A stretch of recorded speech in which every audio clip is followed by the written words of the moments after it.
my name's Cindy. Welcome to Lightworkers Way. I thought I'd share a little video, especially on a new journey that I'm taking. Normally I would post videos about my holistic healing with Reiki or just in my spiritual journey, but I guess this journey is a little bit different in the sense it's about my health. So recently I've had been diagnosed with a brain tumour. It's a benign brain tumour, but it's called a meningioma. The difficulties that where it's situated is on my frontal lobe of my brain, which is attached to my optic nerve, and there's a lot of pressure being put on my brain, which is causing brain seizures, or seizures in general. I guess you'd say it's an accidental find. Happened on Australia Day this year, so the 26th of January 2019. I was driving, everything was fine. We're heading down to a friend's house to celebrate Australia Day, and called into one of the local shopping centres and just to get some bits and pieces, and to my not my knowledge, and quite a fright to be woken up on the way to the hospital in an ambulance.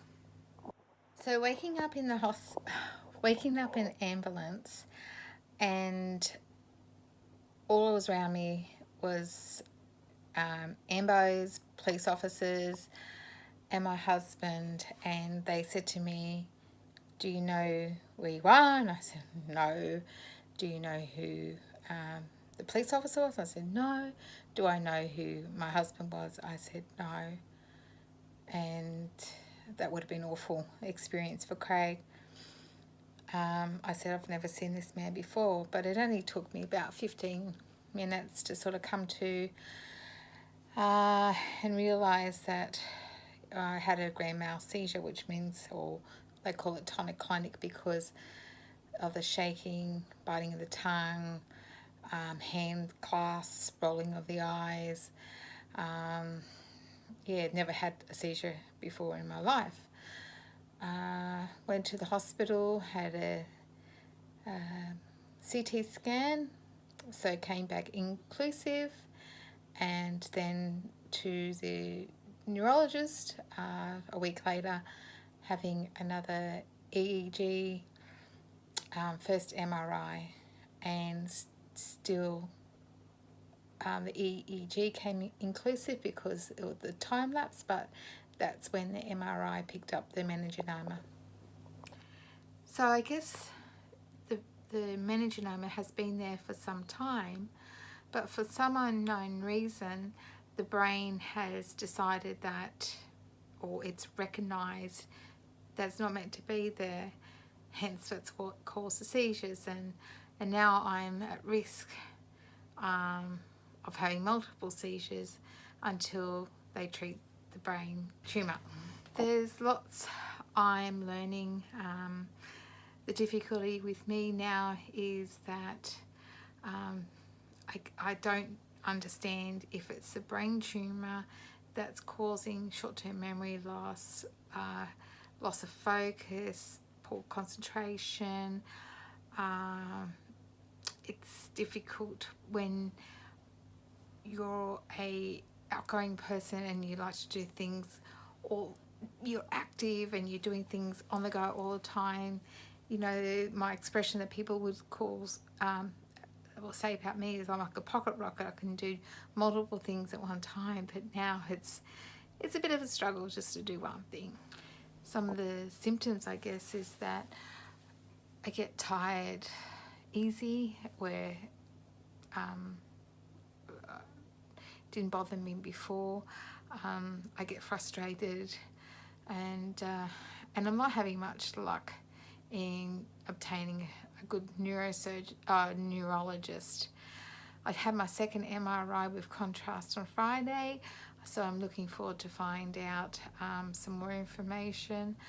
But it's really important to let you guys know where it's at. And I guess that one of the things has alarmed me the most is, you know, if I could look back now and think of symptoms, what would they be? So I've always been prone to migraines. Migraines have been something I just thought that was my head, and I had to learn to live with it. They did come up on my MRI that they were prominent in my MRI that I was a migraine sufferer, but nothing was really said that if that was the effect of the tumour or not. The fear that I have now is what's the repercussion. I do want it removed. I know there could be some impact on my memory, my eyesight, because it's attached to the optic nerve, and also my nasal passage. I guess that you certainly you don't take things for granted anymore. There's always going to be risk, and I really have this abundant love and appreciation for everything and everyone, more than I ever had. The impact, well, I've had my license since I was 17. Having the seizure, they automatically suspend your license for 6 months, and I tell you, I'm so grateful. I had no idea that people would be so gracious and be my wheels. I've never had to rely on anyone. I'm such an independent person, and then all of a sudden you've got people who are, I'll pick you up, I'll take you home, and my family, my friends, thank you so much. So I guess there's not much more to say than just keep aware. Sometimes I do get, like I said, migraine. Sometimes I just get really foggy headed, but sometimes it'll be like a lapse where I know I want to say something, I know I want to do something, but sometimes it takes a little bit to come through, and it makes me really angry when that happens. Sometimes it's just like an intense pressure on my forehead, and it won't go away. So I think awareness is the key, guys, and if you know that there's something that doesn't feel right, well, for me, I had no idea. All it was for me, I had sleep deprivation that night. I only had 3 hours, say, the night before, and we've all had sleepless nights, but you wouldn't think that the impact, but it's better late than never. I'm still young, and I've got a grandchild and a loving family, and I want to be here for a long time. And so if you want to know information, I'll try and do my best to update you, but awareness is the key. And I'll make a video later on and go to stage 2. Thank you.